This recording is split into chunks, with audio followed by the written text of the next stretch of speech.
ओम श्री गणेशाय नमः। ओम गणपति कार्तिकेय शोक सुंदरी शिव गिरजा मैया शिव परिवार नमः। प्रभु के चरणों में कोटि कोटि वंदन है। श्री शिव पुराण भाषा पूर्वार्ध के 22वें अध्याय की कथा श्रवण कीजिए। प्रभु प्यारे भक्तजनों, आइए हम 22वें अध्याय की कथा श्रवण करें। ब्रह्मा जी ने कहा कि पहले विष्णु जी ने दोनों हाथ जोड़कर यह स्तुति की कि जिसका संक्षेप यह है कि हे ईश्वर, आपकी स्तुति वेद नहीं कर सकते। चाहे वह सब कुछ कहते हैं तो भी आपका अंत उनको नहीं मिलता और चुप हो रहते हैं। मैंने भी स्तुति की पर आदि अंत नहीं जानता। देवताओं ने एक मत होकर यह स्तुति की कि आपका तेज इस निर्मल सूर्य से करोड़ों भाग अधिक है। हम क्या करें? हम भी चाहते हैं कि आपके चरणों में हमारा मन लगा रहे। मुनीश्वरों ने भी सिर झुकाकर बहुत प्रशंसा की।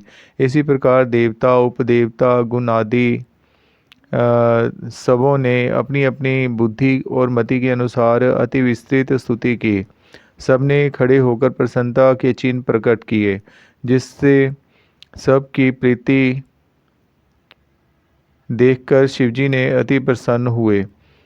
श्रीमुख पर इस प्रकार के शुभ वचन लाए कि तुम सब लोगों की जो इच्छा हो वह वर मांग लो, हम देंगे। ऐसी कोई वस्तु नहीं जिसको हम नहीं दे सकते।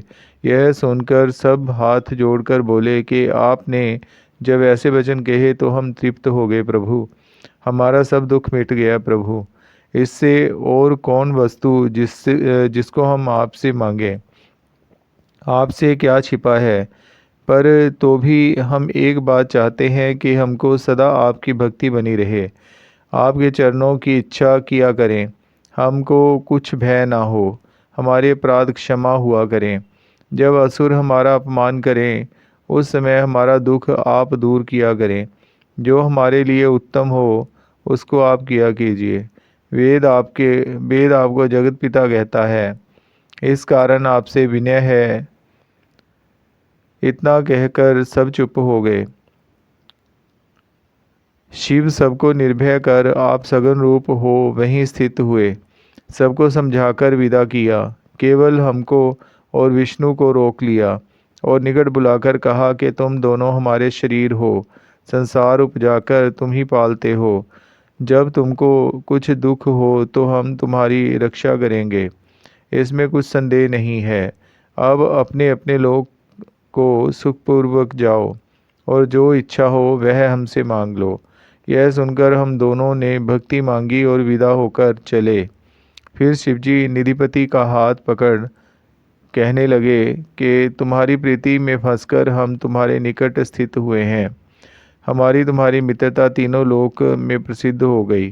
तुम्हारा क्या उत्तम भाग्य है कि तुम मुझको अति प्रिय हुए। तुम प्रसन्न रहो और दुख तुम्हारे सामने ना आवे। अब तुम भी अपने देश को जाओ।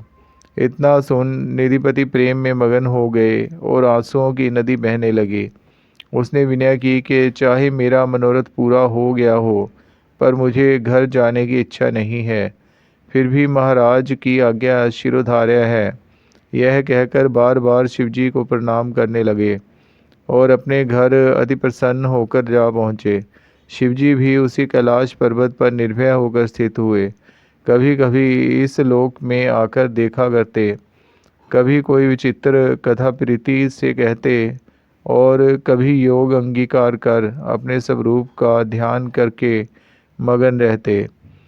कभी अपने गणों का मन विचित्र कथा कहकर बहलाते और कभी अपने भक्तों के लिए कुछ लीला रचते। इसी प्रकार एक समय तक शिवजी अकेले लीला करते रहे और उमा प्रकट ना हुई। शिव अपने भक्तों के उपकार के लिए बहुत समय तक कैलाश पर्वत पर विहार करते रहे। फिर उमा ने अवतार लिया। वह दक्ष के घर उपजे। दक्ष ने शिवजी के साथ विवाह कर दिया। शिव और उमा शिव भक्तों के लिए विहार करने लगे। शिवरानी अति प्रसन्न रहा करती और परस्पर दिन दिन अधिक प्रीति होती जाती थी। हे नारद, हमने शिव अवतार और शिवजी के कैलाश में जाने का हाल तुम्हें सुनाया। इसके उपरांत और हजारों शिवजी की लीलाएं हैं। यह लीला मैंने अपनी बुद्धि के प्रमाण कही है। यह शिवजी की कथा अति पवित्र है, जिसके सुनने से बड़े बड़े पाप नष्ट हो जाते हैं। यह कथा मोह रूपी सागर के लिए नाव है, जो चढ़ने वाले को पार कर देती है। जो मनुष्य इस कथा को सुनता या सुनाता है, वह प्रसन्न रहता है और निर्वाण पद पाता है। जो इसको स्मरण करता है, उसके सब शोक और दुख नाश को प्राप्त होते हैं। जो मनुष्य इसे शिव प्रीति संयुक्त पढ़े, उसके धन संतान बहुत होगा। इति श्री शिव पुराणे ब्रह्म नारद संवादे शिव विलासे प्रथम खंड समाप्तम।